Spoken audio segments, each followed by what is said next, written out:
hindi na makikipagtulungan ang mga diskaya.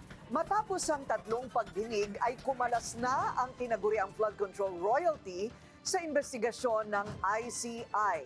Alamin kung bakit sa agenda report ni Elijah Bonzo.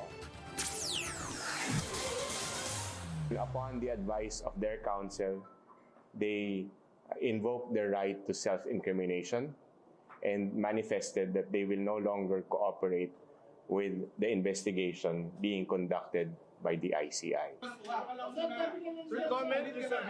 Binawi na ng mag-asawang Curly at Sara Diskaya ang kanilang kooperasyon sa isinasagawang flood control investigation ng Independent Commission for Infrastructure. Paliwanag ni ICI Executive Director Attorney Brian Hosaka, akala raw ng mag-asawa oras na makipagtulungan sila sa ICI ay makakakuha sila ng rekomendasyon para maging state witness. Sa isang interview raw kasi ni ICI Commissioner Babe Singson, ipinahiwatig daw nito na wala pang nakikitang maaaring irekomenda bilang state witness. Depensa naman ng ICI, personal itong pananaw ni Singson at hindi opisyal na pahayag ng komisyon.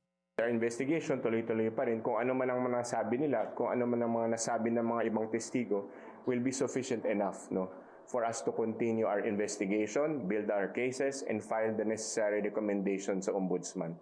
Ayon sa Executive Order No. 94, may kapangyarihan ng ICI na magrekomenda ng state witness sa Department of Justice.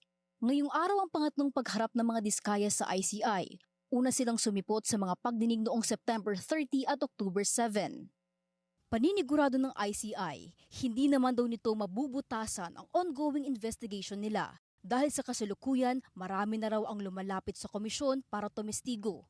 At bilang resolusyon, lahat daw ng opisyal na pahayag ng ICI hinggil sa iba't ibang issue na pinalilibutan ng investigasyon ay manggagaling lamang mula sa kanilang spokesperson.